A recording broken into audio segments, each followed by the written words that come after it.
What's good, people? It's Archery. Welcome back to my channel. I just want to give a quick thanks to everybody who interacted with my last video. It was kind of a rebound thing for me since I didn't have my setup for a couple of weeks and I couldn't keep up with the BJL videos. So I just want to give y'all a quick thanks for interacting and supporting me, leaving likes on the video, giving comments, everything like that. So trying to grow this channel as much as possible, and you gotta start from somewhere, right? So I just want to say thanks. Anyway, today's video is about the BJL Season 5 Week 6, and I'm playing my man Sal. Awesome dude, he's such a cool dude. One of the OGs from Season 2, so I know his battle style, I know what he likes to do. So let's just start with his team. Grimmsnarl, Haxorus, that's already extremely threatening. Sigilyph, Cloyster, Mudsdale, Haunter, I think people sleep on Haunter. Ferrothorn, one of the best rockers walls in the game. Galvantula, him on top, Togetic. I think his team is probably one of the best in the league. So, prepping for this was not easy, but I kind of went back to the Season 2 replays and see if there was anything similar. So I kind of got an idea of what I thought I was going to bring. I didn't think he would bring Ferrothorn. That's one thing that I thought he would not bring, because I have a couple answers to it. I could run Fire Blast on Dragapult. I could run Rotom Heat. Scrafty, he doesn't really have a great matchup versus Scrafty. Drift Blim walls it with Strength Sap, Willow, Hex, Type Null can get Flame Charge, Xatu can get a Heat Wave. I just think that it doesn't really have a great matchup here, so I prepped a tiny bit for it. I brought Rotom Heat with enough speed to outspeed Cloyster, Jolly Cloyster, before Shell Smash, right? And then I brought Lapras, which isn't for the Ferrothorn, I just think that it has a great matchup versus his team. Shell Armor, because he doesn't have Water Stab, except for Cloyster, and I don't think he'll bring Liquidation versus my team. So I went for Shell Armor so I wouldn't get crit. Surf, Freeze Dry, Psychic, Ice Beam. Pretty standard stuff there. Choice Scarf, Dragapult to outspeed Scarf. Galvantula with Draco, Shadow Ball, U-Turn, Scald.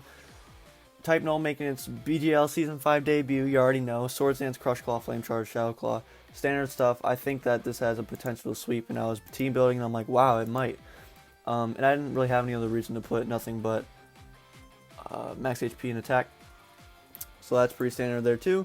Scrafty with enough special defense to hit 300. I think that 300 threshold is very, very good. And Rest Shed Skin with Bulk Up is just, I think this is a very underrated set, and I've never brought it, so why not try it, right? Versus my man Sal. So we're bringing offensive Xatu as well. Psychic Heat Wave, U-Turn Roost with enough speed to outspeed Jolly Cloyster. I speed creep for this Cloyster because this Cloyster, I'm telling y'all, man, this Cloyster is a threat. And if I'm not mistaken, I think Sal got it in the 5th or 6th round. That is absolutely absurd. Okay, this is at everybody in the BJL Season 5, because Cloyster was not on my radar. I had Lapras on my radar. How would y'all let this man get Sal, or how would y'all let this man Sal get Cloyster in the 5th round or 6th round? That is ridiculous. It should have been like a 2nd round pick. This thing is a threat. You already know it is. So enough talk. Let's just get right into the match. I'll see y'all over there. What's good, guys? You already know I'm back. Look at this team. No Ferrothorn. So I predicted it correctly. I was very, very relieved when I saw this. Put it on slow for you guys so I can actually talk through this. Here we go. My man Sal, let's start. So he leads off with Galvantula. I lead off with Dragapult so I can just go for U-Turn, drop a Draco, or whatever the case may be. So I actually just go for the U-Turn. I didn't think you would switch or stay in on a Shadow Ball and maybe get damage on it or something like that. So I just go straight into my Rotom, and I click Volt Switch here because there's no Mudsdale either, so he has no ground type. Rotom just runs house on him. So looks to me like he's 88 from that damage since I am plus 252 plus. So I thought I would scout for Sucker Punch here in case I needed it for the end game. So I just U-turn here and you just go straight for Brutal Swing.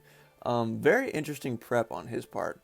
So I just go for Will-O-Wisp because I may as well put something on a timer. So I get the burn here, which is absolutely fantastic for me.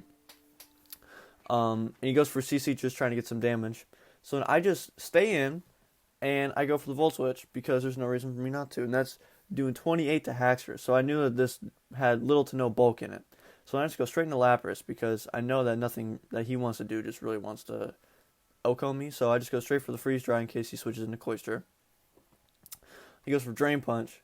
I'm thinking to myself here, oof, man, this is rough right here. So I tried to bluff that I was Specs here, It didn't really work since he just went for Drain Punch, and I thought he was going to go for something else, maybe predicting a Dragapult on Drain Punch, so I just go straight into my Gladion.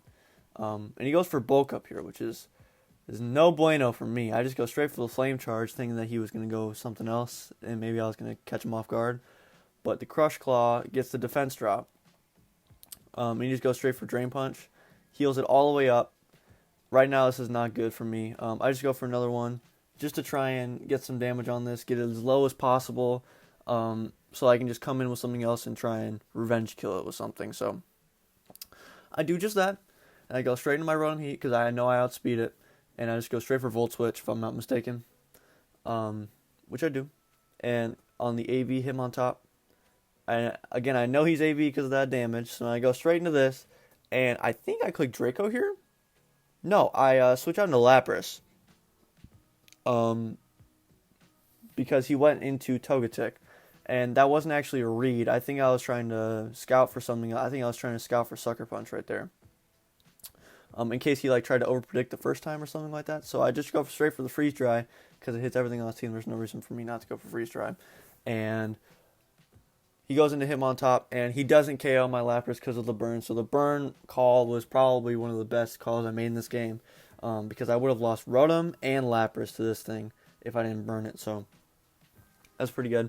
I just sack off Lapras here because I don't really want to have anything else taking a lot of damage from this thing. And Lapras did its job. It took out Hitmontop, which is very, very good. So he just goes straight into this, and I just go right and Rotom just to hit Volt Switch. So I look, and it's doing 41. So I'm thinking to myself, that's doing quite a bit. Is he not Eviolite? I don't know. I didn't know if he was Eviolite or not.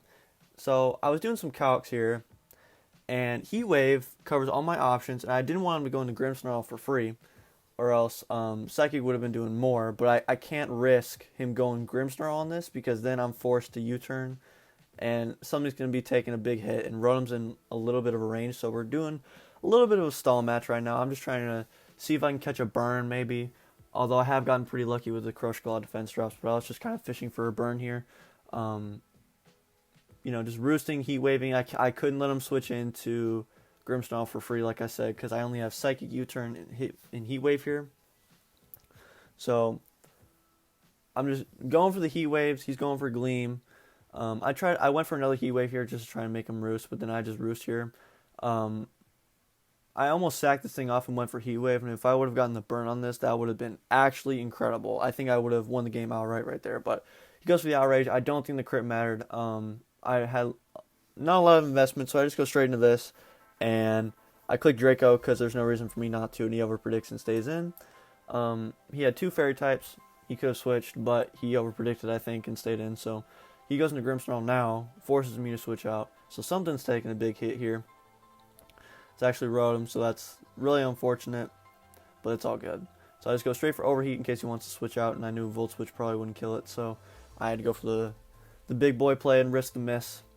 So he goes into this, and I switch out into Scrafty because I am a little bit of specialty defense invested. That's doing a lot.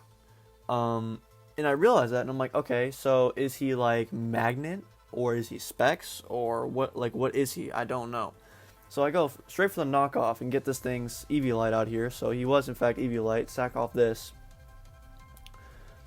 And then I go into my Rotom Heat. And I click Overheat. As he goes for Protect. Actually I click Volt Switch, I'm sorry. Click the Volt Switch. He goes for Protect. I go for it again. And I kill it. That was actually a huge roll right there. It was about a 40, was it a 42 roll, 58 in his favor, and I got a high roll on it, and I ended up killing it. So I just go straight into Dragapult and Shadow Ball here, and he misses the Thunder, which ended up not mattering in the first place, because he's skilling closer. He can just come in and Icicle Spear or Shell Smash. I think he can just Shell Smash right here. So this is actually roll 2. It's a 50-50, and I get the roll. So if I had to say anything, I may or may not have deserved to win this game. I got 2 rolls at the end, which really mattered. I got the Volt Switch roll on the Togetic, although I did calc for no special defense investment, Togetic, Volt Switch for my Rotom, and I also calced for with no Eviolite.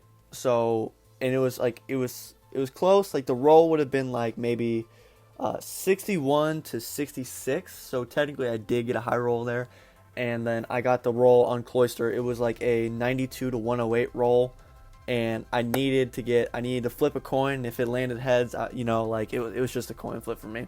And if you click Shell Smash there and he survived, he won the game because I don't outspeed it. So very, very good game to Sal. Very good sport about it. He was like, dang it, man, you high rolled, like, big whoop. He's actually in playoffs right now. So I wish all luck in the world to him. He's such a good battler, such a good sport about losing. I'd definitely like to battle him again in Draft League because he's just a good sport, man. Like, when you lose a game when it comes to a roll like that, like, if you look at my team, like, I think I prep well, but he prepped good too. I don't know. I mean, there were a couple things that I could have done differently in this game. I could have brought Piloswine instead of Type Null, but I just really wanted to use Type Null. I think Piloswine had a good matchup against this team with Ice Shard and EQ and stuff like that. Because if you look at his team that he brought today, I'll just go through the list. Ice Skull Spear or Ice Shard hits Haxorus. Earthquake hits Galvantula. He has no switch into this thing. He gets hit by EQ with Grimmsnarl or Ice Shard. Like, I think Piloswine had a good matchup, but I just really wanted to make him try mill. But anyway, that's the game. Shout out to Sal for being a good sport. Good game, my friend. Like the video, please. Subscribe if you're new. And it's been your boy Archery, guys. Peace out.